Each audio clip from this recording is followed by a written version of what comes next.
You may have great credit, but when it comes to Javita Late, she can deny you for other reasons, including some bad scars.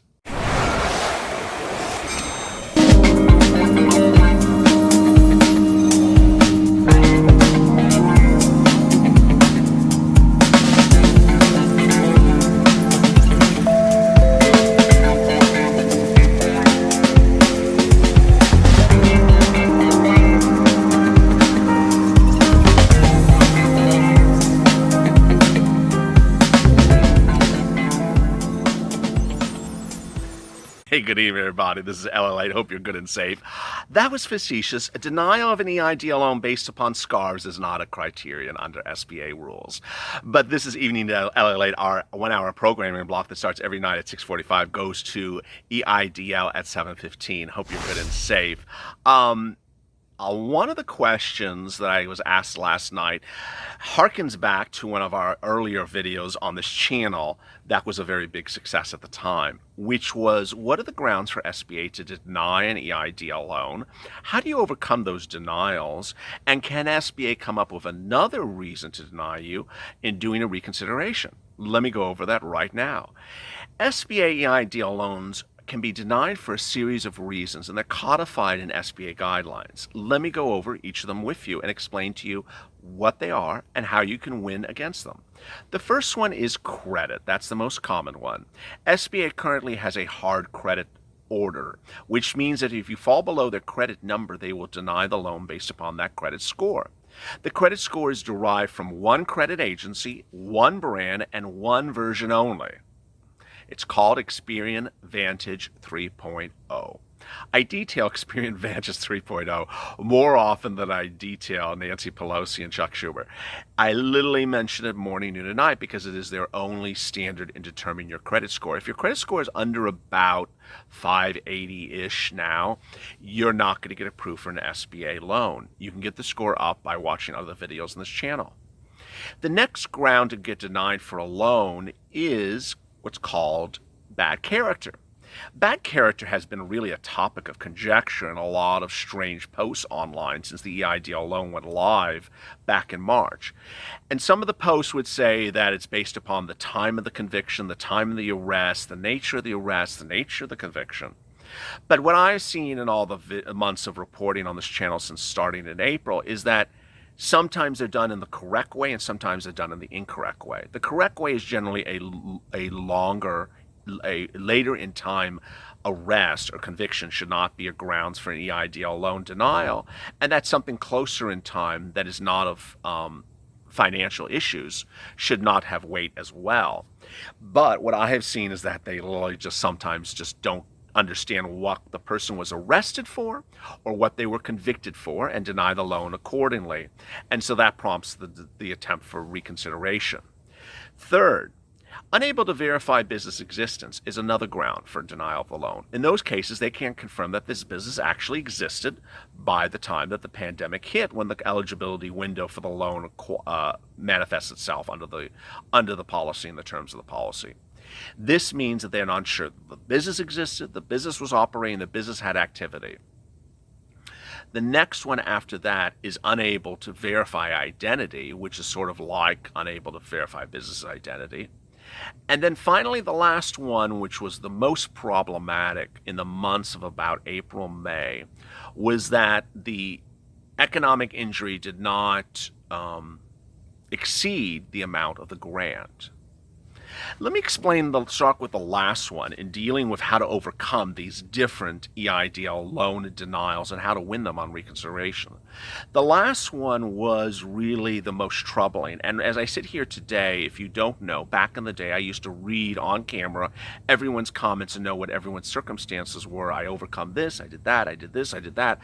And I heard thousands of viewers being told by SBA that you were denied a loan because your injury was less than your grant money, but they had never received the grant money.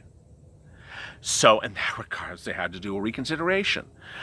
I unfortunately never heard back from those viewers whatever happened to those reconsiderations. They're sort of lost in the meander. They moved on to another, to a spin-off after the show or something. I don't know whatever happened to them. That was one group of people. The next type of group of people were people who actually got their grant, but SBA said, hey, we gave you a $2,000 grant and we don't think you even qualified for a $1,000 loan. The way you overcome that one is the simplest, is very quite simple. This one is basically saying that if we take your grant allotment, the grant money you receive, it is more than how much you're eligible for a loan. Remember, the loan is based upon gross revenue minus cost of goods sold, divided by 2019 numbers that appear on your tax return. So if you take your 2019 tax return, it's $5,000 gross revenue, and your cost of goods sold was $4,000. Then $5,000 minus $4,000 is $1,000. You divide by 2 is $500. Congratulations, you qualify for a $500 loan. But you may have applied and gotten a $1,000 grant. Bam, they're going to say, no, your grant is more than your loan. $1,000 grant, $500 loan, we can't give you a loan.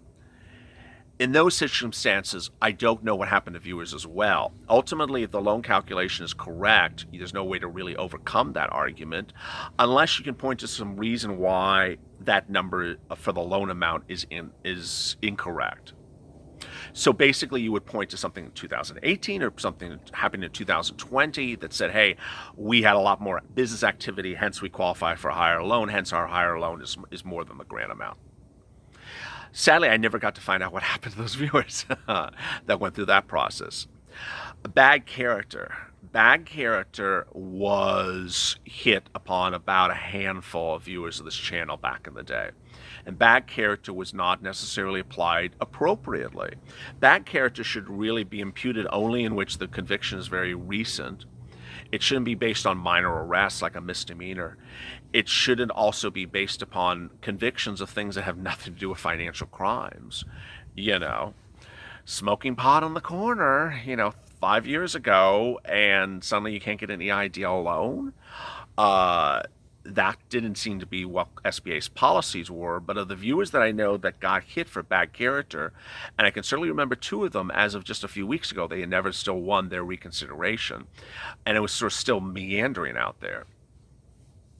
Unable to verify business existence. That was an easy one to always win. A lot of viewers over the time reported that they had won that. And they asked me how to report that, how to win it. It's very simple. You want to be document intensive. So you don't want to do less documents. You want to do as many documents as possible. And you want to have verifiable, publicly registered documents.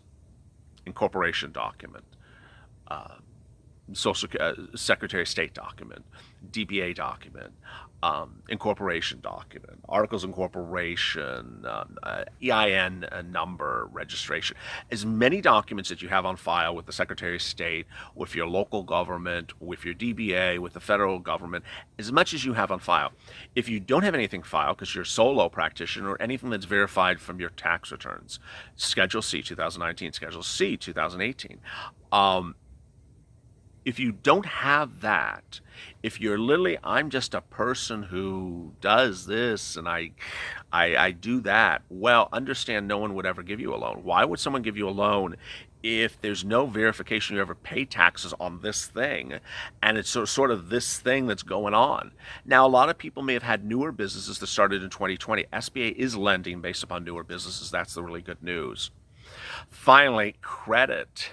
I got to tell you, of all the viewers that have been doing reconsiderations in the last, since I would say almost June, all of them have been credit. It's amazing. I don't hear any other type of denial of loan.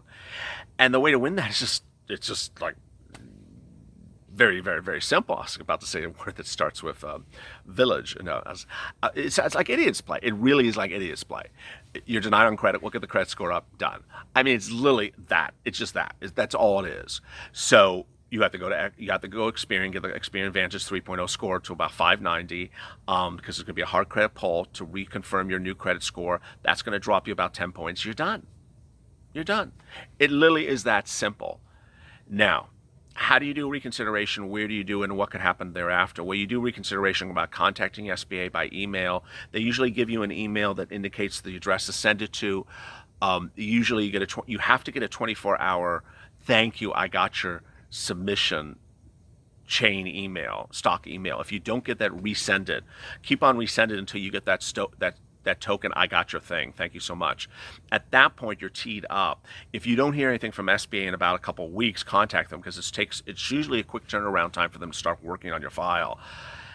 Now, finally, one last thing. When this first permeated, I was reporting that SBA can take a denial for one thing, give you a win for that, and then give you a denial for something else. What am I talking about?